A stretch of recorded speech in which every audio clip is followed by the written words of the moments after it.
My name is Artur, and I'm a software engineer with Ceramic. And I'm here with my friend Alex. We're going to talk mostly about two things. The first 10-15 minutes, I'm going to speak about a little bit about what's called Cacaos and DID session library. And then Alex is going to take over and drive you through the developer preview of our new cool product called Composable.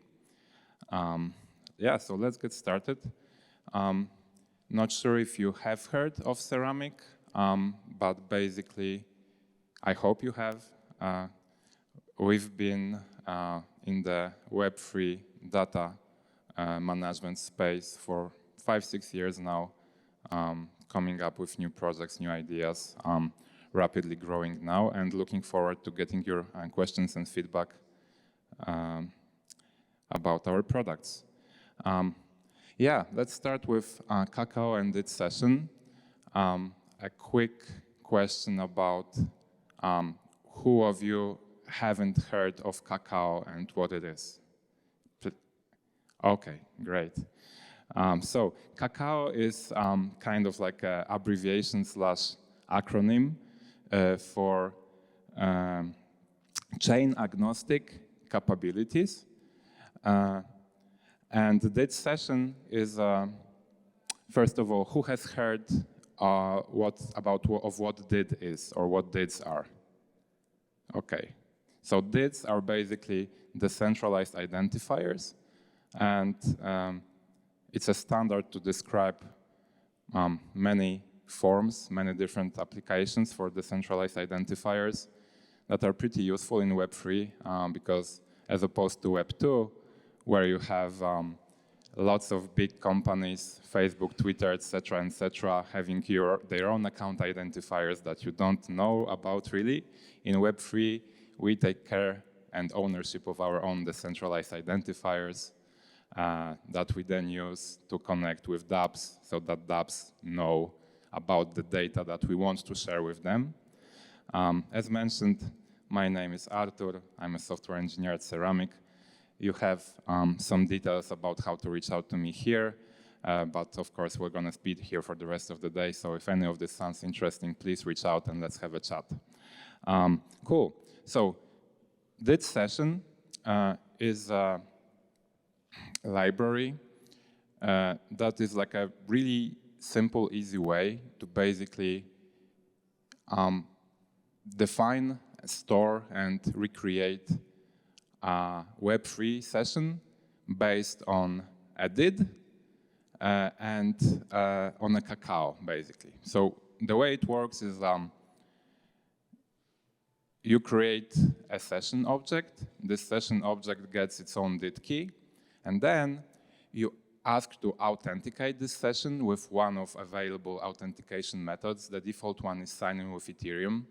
So if you use sign-in with Ethereum, what happens is basically the user is redirected to the sign-in with Ethereum UX using their favorite wallet or other authentication method. They are being shown a nice human-readable explanation of the capability that they are asked to share with your session, and the capability is described in terms of like what resources the session wants to use, update, and that's basically it. You get a session object, you can serialize it, store it somewhere in your dApp, in some keychain, anywhere that you feel is the right place, depending on your use case, and then you can recreate it. And the powerful thing about this is that depending on how long the session expiration date is, which is also defined by you, this moves your users from a place where basically they need to sign an Ethereum message every time they want to make any mutations or any objects. They move them to a world where basically they need to resign just after the session expires. So this is kind of like a really Web2-like experience enabled by Cacao, DID session, and DIDs. So I have a quick demo for you that basically shows exactly what I have just described. And let's see really quickly if that's gonna work for us here. So that's a live page that you can, just put in your favorites, check out later. You can just do it with me right now as well, just to see that it really works. And it's really, really simple. So I basically, I don't have any session right now. This is just a simple React web page. I click the Authenticate button. And as you can see, I have this like almost perfectly formatted message that gives you the date of the session that I want to create, version nonce the time of issuance so that you can check that this is right now and there's no meddling, the expiration date, which I set in the app I'm showing for 1 week, so you can roughly check that it adds up here. Chain ID, I'm doing this on mainnet, of course I'm demoing on mainnet. And then you have the resources, which are basically entered by me, entered by the DApp developer when they are creating the session. I can show you the actual code behind this like in a minute as well. So I'm gonna sign this message. And as you can see, we got back to the demo page. And now I have this like few simple buttons. And yeah, please, sorry, it doesn't look beautiful. I really just created it yesterday. So it's a little bit difficult to see, I guess. But if I zoom in a little bit, you can see this is the cacao object I mentioned. And not to maybe go too deep into this, because I don't think there are many people here really familiar with like cacaos, OCAPs, UCANs, and so on. If you want more detail, please reach out afterwards. But suffice it to say that this cacao object uses UCAN format, which is a format to describe how protocols communicate about permissions, basically. So it has like a header in which there is a type. According to the UCAN protocol, this EIP is signed in with Ethereum. So basically it says that, hey, this cacao is a UCAN of type sign in with Ethereum. This is the payload. In the payload, you basically have the information about the capability that the session requests from the wallet owner to share with the session. And then you have the signature, so that basically at any point in time, whenever you pass this cacao object somewhere, anybody who gets it can actually verify that it was issued properly by the owner of the wallet. And here the owner is the issuer. This is one of the DIT formats called DIT-PKH. This format basically describes how to define DITs as in a one-to-one correlation with like a chain type, chain ID, and wallet address. And this is the authorized entity, which is a DIT key. It's a different DIT format that basically creates a DIT out of like a random seed. So that's one thing that you can do in this simple demo app. You can see that it creates a cacao that can be stored and verified. But you can also store the whole session. The second button is just logging a serialized session. So this is a base 64 string that basically I can copy, send to any one of you, and then you can use the DIT session library with this string to recreate this session so that basically it can be passed, stored somewhere, and so on. And the last thing I'm going to show you is basically that, you can also, okay. So basically, the session has a cacao, and it has this DID, right? Which is it serves kind of two purposes. Is an identifier for the session, but it also gives you the possibilities to sign as this DID. DID is basically like an identifier, persona identity. Like it's kind of difficult to, we're still kind of figuring out the right wording behind that, but DIDs can be used to sign stuff so that you can later verify that something was signed by a particular DID, and they can also be used to encrypt stuff for other DIDs. So basically a DID is a public key pair. So here, the log message signature button, what it does is basically it takes the message from this text box.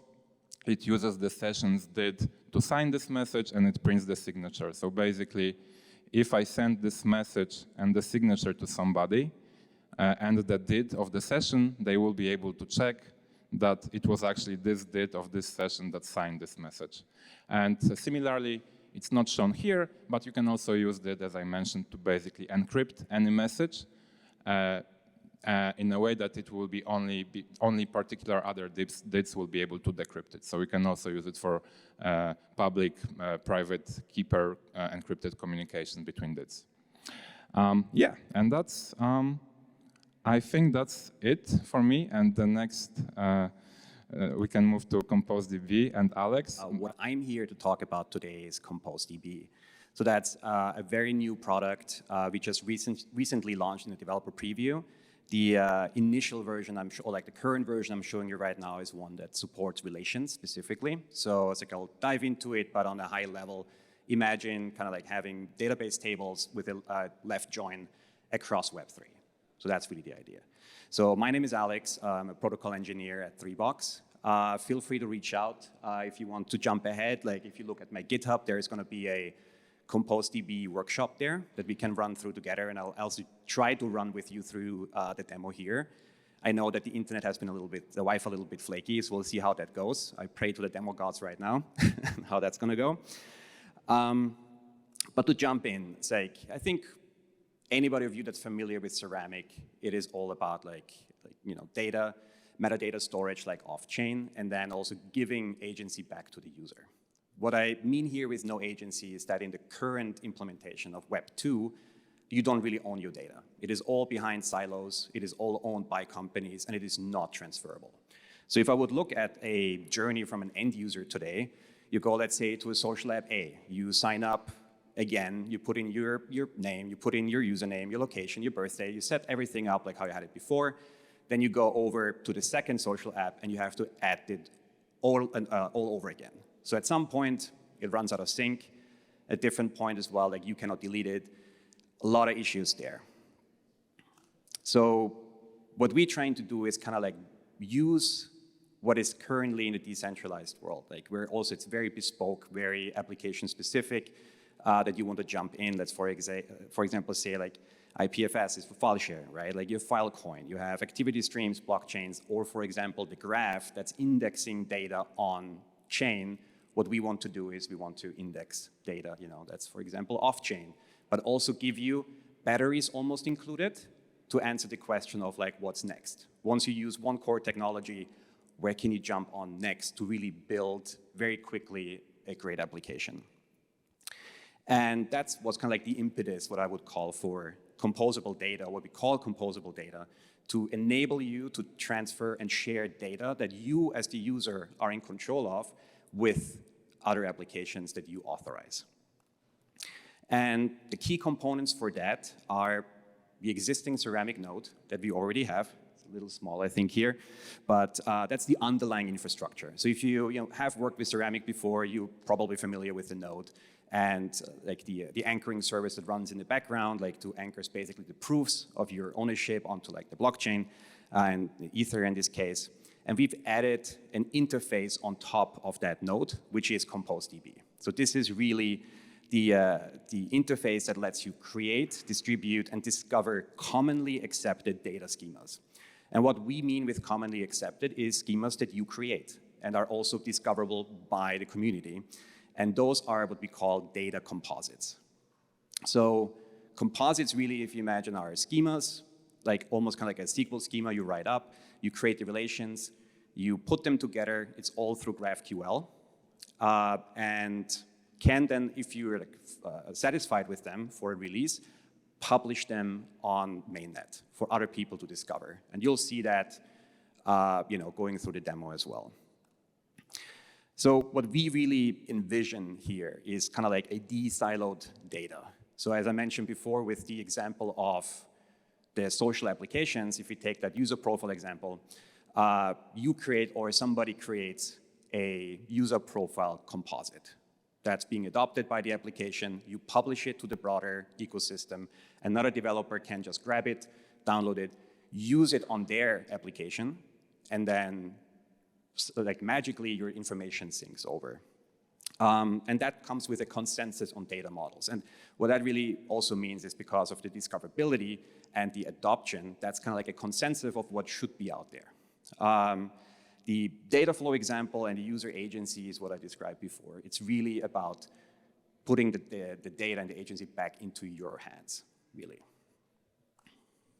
So what we build on the network qualities, and that's why we build on top of Ceramic and why I think you should really have a look at it, is we are a scalable solution. You know, it's like we are a local first design. It's like we don't have to like read through everything here, but basically it's like what we create is like a scalability, mutability, because mutability for us is the underlying like structure of Ceramic as well, where you publish data, but you can publish updates on top of it. And you sign those updates and everything is verifiable going back like of what you signed with your private key. You're flexible because now we're giving you a standardized interface through GraphQL with schemas that you can really adjust and adapt however you want, and then update in the future if you want to, and publish a new version of it.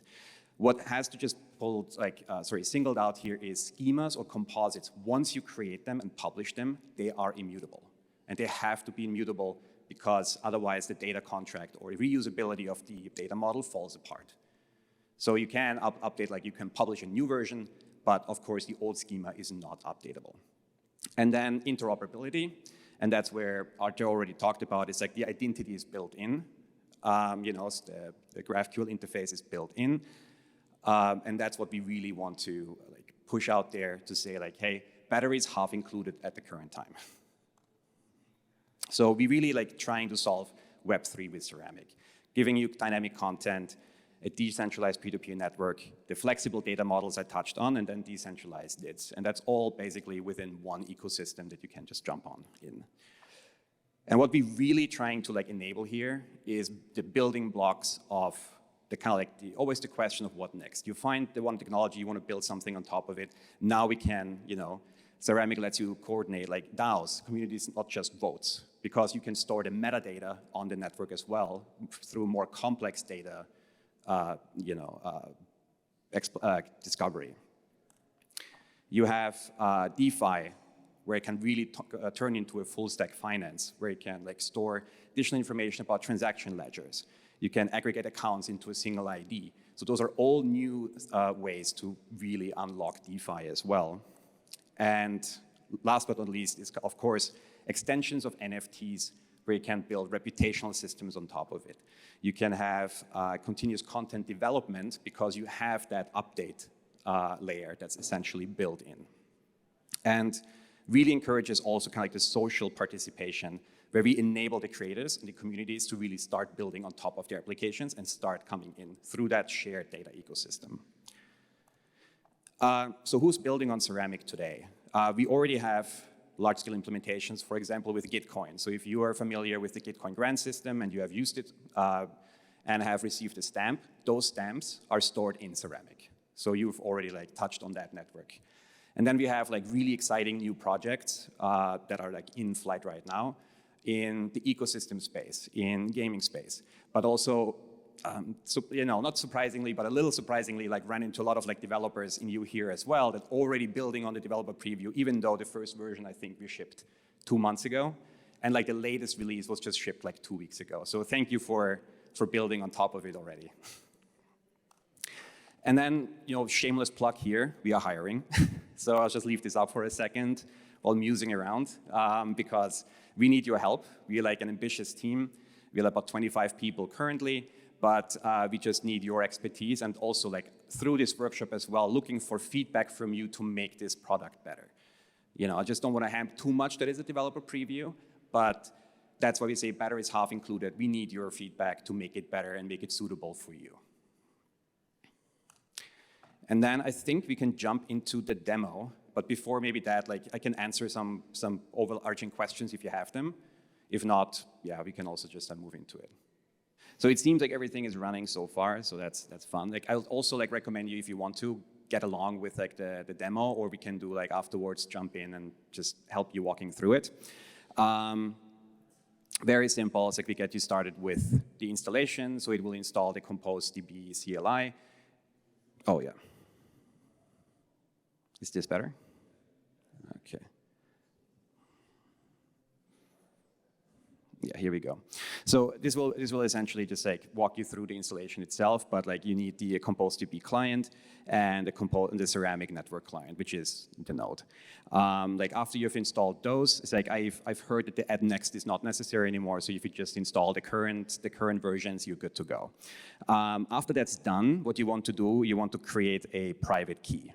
And that's also just like with the library that like Artur already like demoed before. So it really shows you have everything ready in this one kind of like package. And that private key, for the course of this demo, I'm doing something that is not very good. I'm storing it inside a private key file. If you want to do that, go ahead. There is the other option of just setting an environmental variable. This just makes it a little bit easier to do overall. But it's just a way to do it. Just like if you do it with a private key and like in a file and you want to store it on GitHub, just make sure to exclude that file or add it to your git ignore. So what the next step is then for us is to either, if you already had started a Ceramic node prior, you should just be able to add the key in the configuration file. You'll find that under your home directory .ceramic and the daemon config.json. What that does is just like you add the DID that was created alongside the private key, and that is to interact with the server. So you kind of like as an admin, it's a local development environment. You use then your private key to sign, and you use the DID to interact with the server itself. And this is just an example here, like how a configuration file works. We do support also for indexing SQLite and Postgres. So how ComposeDB works in the background, it creates like tables that will then store the indexed models and also then the index streams, including the content like on your node. And that will basically give you the interaction that you need there. Just so I can quickly show you, on my machine, I'll be going through with Postgres instead of SQLite. SQLite is just the default, just to show you a little bit what's happening while I step through the demo, kind of like on the database level too. Well, and then from that on, we can just jump right in. So this is how we build a first relation on ComposeDB. What we're using here as an example is an address book. It's probably, just want to preface it, not the best idea to put an address book on a public network, because like obviously like there are the discussions around like what data should be shared and not shared in a public setting. Obviously that's then up for the community to decide and like where the discoverability comes in. But I just want to like point that out. Just be careful what you put out because it is public. But to have a look at this, we would create a first GraphQL schema, which is the main address book. So really imagine like we're creating a table, and I have that in the like repository itself. But this is just super simple. So we're creating a new type, which is an address book. So that's the model and the schema what we're creating. And it's of a account relation of a list. We just can give it a description. So that's all going to be encoded into the model. And then as a single value, we're going to give it like an address book name. Yep. May just also try.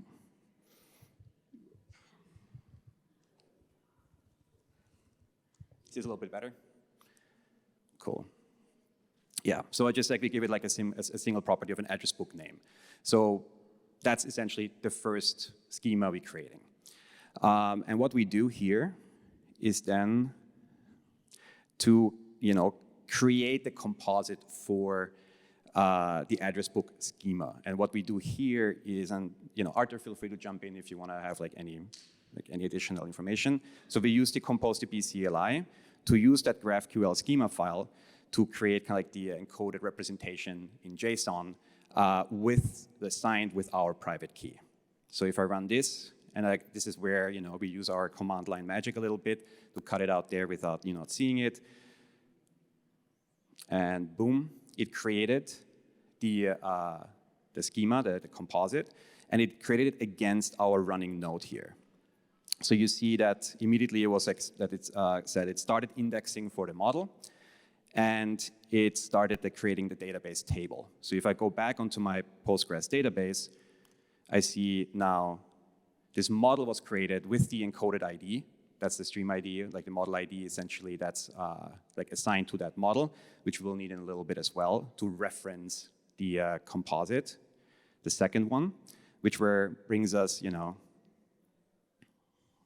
so we get like the address book ID. So in this case then, sorry, yep, okay. And then we create the relation now. So if I look back into like the schema, I have a second address book entry. So what we do here is, this is really now the entry to the address book itself. So you have like the upper container. Now we have like the embedded document, the relational document. So here is the type address book. That's what we discussed, but you just created before. And what I do here is I reference it with the ID that was created prior. So this is what we saw here on the command line being generated, or like also here the table that has been generated. And if any of this is confusing, please speak up, because I know it's a lot of steps going through it initially, but just let me know. So what I do here is to create the extension of that model. So I create the account relation for the address book entry, and as part of the properties, I'm putting in, like the address book, which is a reference. And then if you're familiar with ORMs or any other kind of like, for example, with Django, you'll be very familiar with just like getting that reference essentially up into like the previous like primary one, the primary table. And then we have the entry name, and we have like a wallet address because, it's like just like some little properties that we can play around with like very simply. And then from wallet address, I can even add embedded types. So this is like another type that's now part of the SQL schema or of the Postgres, of the GraphQL schema. And here I'm just adding an address, and I'm adding a blockchain network. So that, those are all properties I can then edit and publish how I want to. So the next step then here is that I do the same step as I did with the initial address book model. I just have to compile it into a JSON file. So that's this command right here. So if I run this against the node again, then this was created. You see there's a second table that was created now within Postgres, which is now the representation of the address book entry. Both tables are completely empty right now, and like those will be then the basis of what we built on top of it. So the step after this here is now we create the composite. Because, it's like, as it is in the name, it's like I take these two JSON representations and I merge them together into like the composite itself. That is like basically my build file that I can then use as a runtime file against my server. So what I'm doing right here, and just like to show you as well, currently I have two JSON files, which is the address book and the address book entry. And here with the merge, I'm merging those two files together.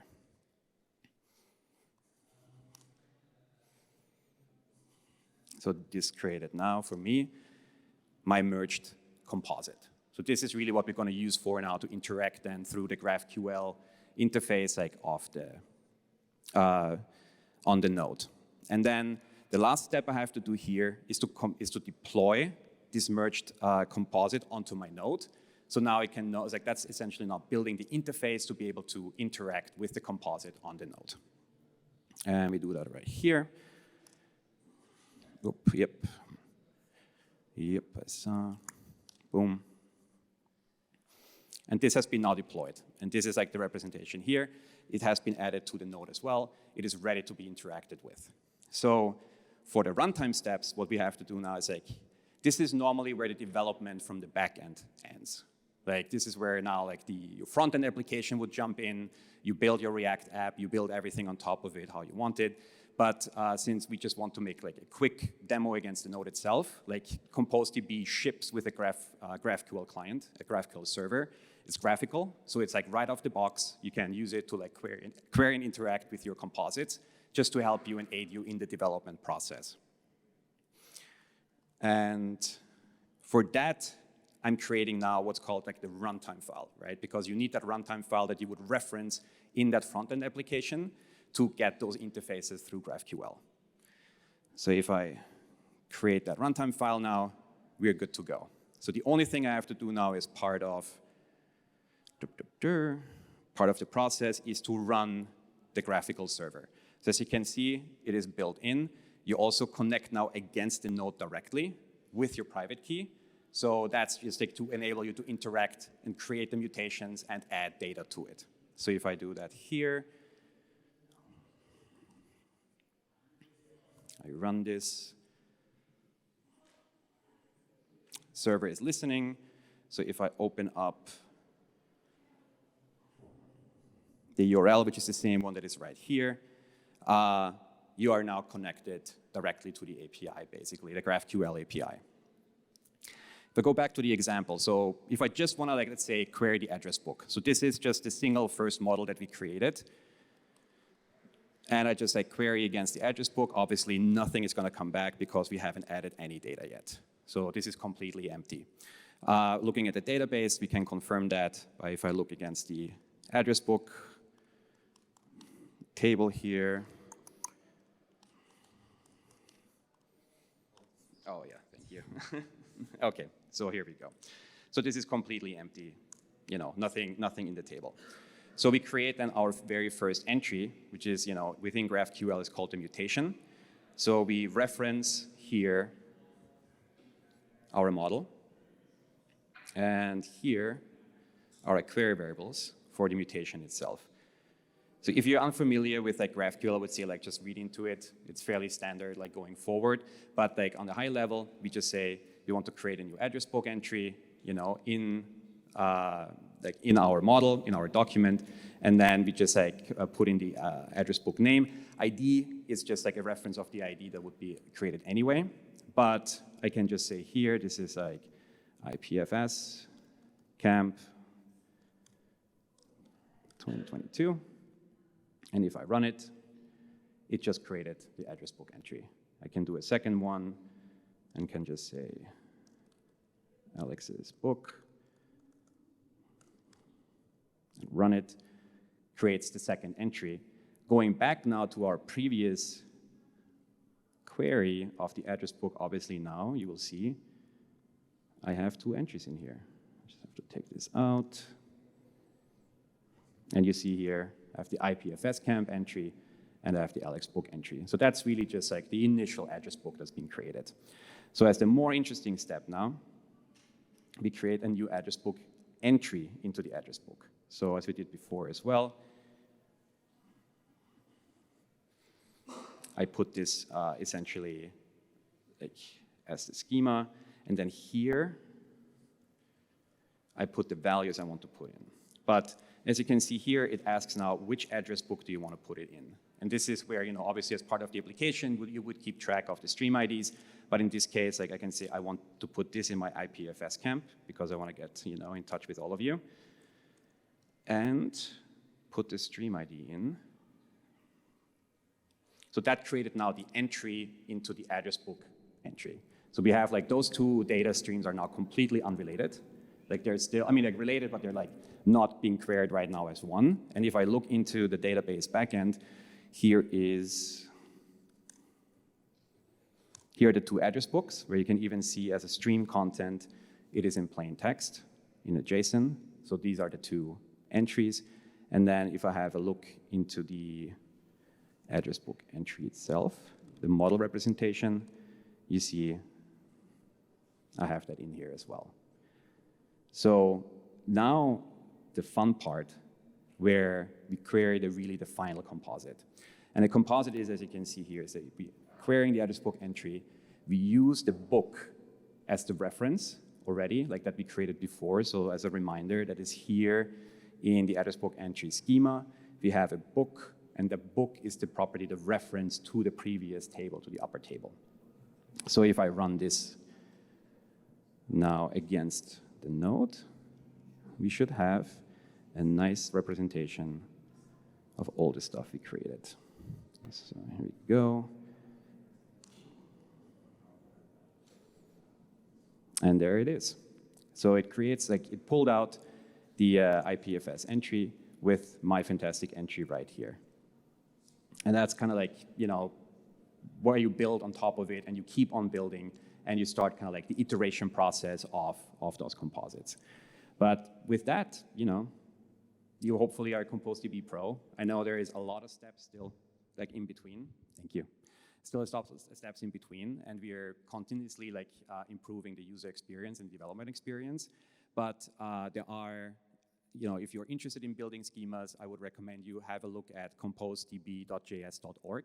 There is a good representation of like how to create, let me just pull this up here, how to create like data composition, the concepts overview, and also like how to create and discover composites themselves. So I would have a look into that. And also if you want to have a recap of the whole workshop, we have that here on the GitHub as well. Just like for after watching, get in touch with us please on Discord if you can. Like we're very communicative. Like if you have questions during implementations, like we've heard already, like a lot of people were helped like just getting started with that. And then also we have a community forum also with a subsection for ComposeDB that really helps you out as well if necessary.